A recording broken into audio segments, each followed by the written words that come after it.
Top quality और consistent performance के लिए सिर्फ सिल्वर पंप नाम याद रखना। आपकी टीवी स्क्रीन पर दो तस्वीरें हम आपको दिखा रहे हैं। पहली तस्वीर में पाकिस्तानी पोस्ट आपको नजर आएगी जिसको सेना ने कर दिया है तबाह। पाकिस्तानी सेना इसी पोस्ट से भारतीय इलाकों पर हमला कर रही थी। और दूसरी तस्वीर भारतीय एयरबेस की है जो पूरी तरह से सुरक्षित है। आज एमईए की तरफ से जो प्रेस कॉन्फ्रेंस की गई उसमें ये तस्वीरें टाइम के साथ जारी की गई और बताया गया कि भारतीय एयरबेस पूरी तरह से सुरक्षित हैं, सेफ हैं। आपको अब आइए 5 तस्वीरें दिखाते हैं, 5 वीडियो दिखाते हैं कि कैसे भारतीय सेना ने पाकिस्तान की पोस्ट को तबाह कर दिया। पाकिस्तान की इन पोस्ट से भारतीय इलाकों में लगातार फायरिंग हो रही थी। वो तमाम जानकारी जो हम आपको लगातार दे रहे हैं कि किस तरह से देखिए पाकिस्तान की पोस्ट से फायरिंग हो रही है, जिसके जवाब में भारतीय सेना ने पाकिस्तानी सेना की पोस्ट को ध्वस्त कर दिया है। तो ये जो कार्रवाई है वो दिखा रही है कि कैसे पाकिस्तानी पोस्ट को भारत ने तबाह किया है। हमारे साथ ब्रजेश जी लगातार मौजूद हैं। सर, एलओसी पर हम हमेशा देखते हैं कि जब टेंशन बढ़ता है भारत और पाकिस्तान के बीच तो फायरिंग तेज हो जाती है, सीज फायर वायलेशन तेज हो जाते हैं। लेकिन अब जो हालात हैं वो अपने चरम पर पहुंचे और पाकिस्तान की तरफ से लगातार बहुत ज्यादा शेलिंग और गोलीबारी की जा रही है, लेकिन भारत भी उसी तरह से जवाब दे रहा है। ये जो इलाका है यहाँ पर पाकिस्तान की क्या रणनीति हो सकती है? क्यों वो यहाँ पर इतनी ज्यादा गोलीबारी और सिविलियंस को क्यों निशाना बना रहा है? देखिए, जब भारतीय सेना या वायुसेना के विमान और हमारे यूएवी उनके काफ़ी डेप्थ में चले जाते हैं, सक्कर, रहीम यार खां, जकोबाबाद बॉर्डर से काफ़ी दूर हैं, तो वहाँ तक आपकी पहुँच है और क्षमता है, तो आदमी बौखला कर क्या कर सकता है। फिलहाल एक ही ऑप्शन जो कि जम्मू कश्मीर में जो एलओसी है उसके ऊपर में फायरिंग करना इंडिस्क्रिमिनेट और हमारे जो सिविलियन लोगों के यहाँ को कैजुअल्टी देना, तो ये तो चीज़ें चलती रही हैं। जहाँ एलओसी का सवाल है कई सालों से, जब भी कुछ हरकत होती है तो उधर से फायरिंग आती है और फिर जवाब में हम फायर करते हैं। हमें स्वाभाविक है अगर उन्होंने 100 गोले दावे होंगे तो हम लोगों ने भी करीब 500-600 गोले जरूर दावे होंगे। तो ये एक टिट फॉर टैट एक्शन और रिएक्शन है। बिल्कुल मिलिटरी टर्म से इसका कोई खास मतलब भी नहीं है, क्योंकि लोग भी जो वहाँ पे हैं उनका मनोबल ठीक ठाक है। लेकिन वही चीज़ हम जो पंजाब के अंदर करके आए हैं उसमें आपको थोड़ा नज़र आए जी। होता क्या है कि अभी जो हम फेज में लड़ाई में है उसको हम कहते हैं दुश्मन के जो एयर डिफेंस का जो कैपेबिलिटी है उसको डिग्रेड करना, सीम या डीम कहते हैं, suppression of enemy air defence. तो उसका मतलब क्या है? हम एक कवच बनाते हैं, एक ढाल बनाते हैं, लो लेवल और हाई लेवल हवाई जहाज से या एरियल टारगेट के ऊपर से अपने आप को बचाने के लिए। Lower level air defence artillery का काम है और हायर लेवल एयरफोर्स का काम। तो अगर हमने सुना होगा सैम 400 मिसाइल शील्ड, वो जो रक्षा शिलाएँ हैं वो एयरफोर्स उसको देखती है, और L60, L70 गन्स या छोटे मिसाइल से वो आर्मी देखती है। तो हम ऐसा ढाल बनाते हैं कि दुश्मन का कोई भी यूएवी, ड्रोन, हवाई जहाज हमारे सर आपने सही कहा, और वही ढाल तो काम कर रहा है। और उस ढाल का कमाल देखिए कि पाकिस्तान की तरफ से इतने हमले किए गए, इतने ड्रोन दागे गए, इतनी मिसाइलें दागी गई, लेकिन पाकिस्तान इन हमलों को कामयाब नहीं कर पाया। मनीष, ये जो नुकसान पाकिस्तान की तरफ सरहद पार हमें नजर आ रहा है, ये इसलिए भी ज्यादा नजर आ रहा है क्योंकि करने की कोशिशें तो पाकिस्तान की तरफ से यही सब की गई, लेकिन जवाब में हमने वो कर दिखाया। पाकिस्तान ने जो किया उसे हमारे एयर डिफेंस ने पूरी तरह से नाकाम कर दिया।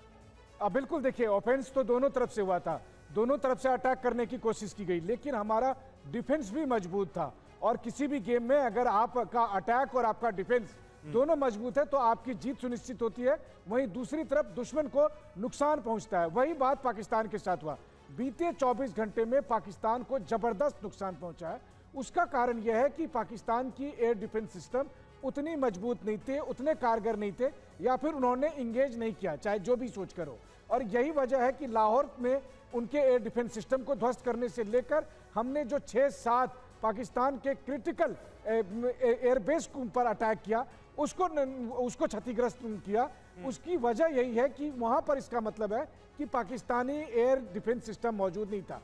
बहुत हद तक ये इसका कारण ये भी हो सकता है कि पाकिस्तान ने अपने एयर डिफेंस सिस्टम को जो है सो आर्मी चीफ के घर और जो पॉलिटिकल लीडरशिप है उनके घर के बचाने के लिए रखा हो। बिल्कुल, और लाहौर वाला जो एयर डिफेंस सिस्टम था वो तो हमने नष्ट कर ही दिया स्ट्राइक करके। और देखिए पाकिस्तान की सेना रिहायशी इलाकों पर हमले कर रही है। हताशा ऐसी है, फ्रस्ट्रेशन ऐसा है, आम लोगों को निशाना बनाया जा रहा है। जम्मू, श्रीनगर, पठानकोट, जैसलमेर, अमृतसर, हर जगह रिहायशी इलाकों पर हमले हो रहे हैं। कहीं ड्रोन से हमला हो रहा है तो कहीं मिसाइलें दागी जा रही हैं। भारतीय सेना पाकिस्तान के हर हमले को नाकाम कर रही है। एयर डिफेंस सिस्टम की मदद से हर हमले को नाकाम किया जा रहा है। पाकिस्तानी पोस्ट पर जवाबी हमला किया जा रहा है। भारत के हमले में कई पोस्ट पाकिस्तान की पूरी तरह से तबाह हो गई। लेकिन पाकिस्तान जंग छेड़कर अपने ही पांव पर कुल्हाड़ी मार बैठा है। इसके सबूत खुद पाकिस्तान की संसद से आ रहे हैं। पाकिस्तान के रक्षा मंत्री ने वहां कहा है कि अब एक दूसरी डिफेंस लाइन की जरूरत है। इस डिफेंस लाइन के लिए सेना या सुरक्षा बल नहीं बल्कि मदरसे में धार्मिक शिक्षा लेने वाले पाकिस्तानी छात्रों का इस्तेमाल किया जाएगा। पाकिस्तान ऐसा क्यों कर रहा है, इसके पीछे की असली वजह क्या है, इस रिपोर्ट में जानिए।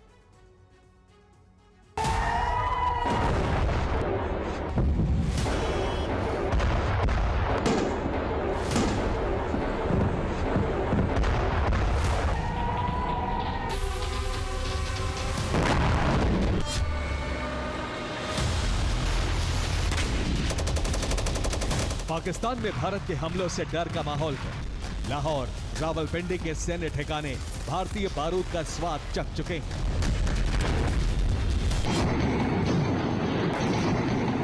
पाकिस्तान की आवाम भारतीय बारूद के धमाकों से उठे धुएं के गुबार देख रही है।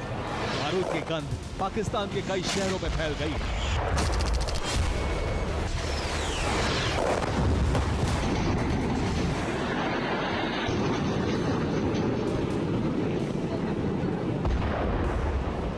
मई की सुबह भारतीय सेना ने एलओसी पर सीज़फायर तोड़ने का जवाब दिया और पाकिस्तान पर ड्रोन हमला किया।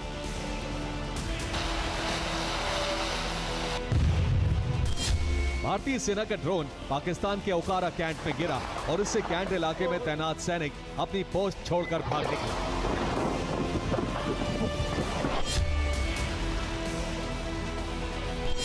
पाकिस्तान की ज्यादातर फौज बॉर्डर पर है और शहरों में बचे फौजी अहम सैन्य ठिकाने छोड़कर भाग रहे हैं। इनकी सुरक्षा के लिए पाकिस्तान को एक सेकेंड लाइन ऑफ डिफेंस की जरूरत है, जिसके लिए मदरसे में पढ़ने वाले नौजवानों का सहारा लिया जाए। ये पाकिस्तान के रक्षा मंत्री अपनी संसद में कह चुके हैं, लेकिन सवाल यह है कि पाकिस्तान को ऐसा क्यों करना पड़ रहा है। इसकी वजह है पाकिस्तानी फौज में मची भगदड़। पंजाब प्रांत के 17 कैंटोनमेंट से सैनिकों के ड्यूटी से भागने की रिपोर्ट है। रावलपिंडी, लाहौर, सियालकोट, मुल्तान, वाह, झेलम, अटक, गुजरावाला, ओकारा, मोरे हिल्स कैंट से सबसे ज्यादा जवान ड्यूटी से गायब हुए हैं। ये बिना अनुमति के छुट्टी पर चले गए हैं। इसी तरह सिंध में 13 मिलिट्री कैंटोनमेंट से बिना रिपोर्ट किए ड्यूटी से चले गए हैं। कराची, क्लिफ्टन, फैसल, हैदराबाद, मालिर, कोरंगी क्रीक, मनोरा, बानो आकिल, पेटारो, बादिन, छोर, कश्मीर और जैकबाबाद कैंटोनमेंट में जवानों की कमी है। यहां से भी सैनिक बिना अनुमति के छुट्टी पर चले गए हैं। इनको डर है कि ड्यूटी एलओसी पर लगाई जा सकती है। पाकिस्तानी सेना का अनुशासन ध्वस्त हो चुका है, मनोबल खत्म हो चुका है। पाकिस्तान के सैनिकों के भागने से अहम सैन्य ठिकाने असुरक्षित हो चुके हैं। भारत के हमलों की आशंका से पाकिस्तानी फौज में पहले ही इस्तीफों की झड़ी लगी है। 26 अप्रैल को ही पाकिस्तान से खबर आई थी कि 5000 फौजियों ने सामूहिक इस्तीफे दिए थे। आईएसपीआर के DG major general Faisal Malik ने कहा था कि सभी रैंकों के सैनिक देश के लिए अपनी वफादारी बनाए रखें। लेकिन कबाड़ हथियारों से जंग लड़कर पाकिस्तानी फौजी अपनी जान गंवाना नहीं चाहते और इसीलिए कैंट से गायब हो रहे हैं। यही वजह है कि पाकिस्तान मदरसे में पढ़ने वाले छात्रों को कैंटोनमेंट की सुरक्षा में तैनात करना चाहता है। Bureau report, TV9 Bharat.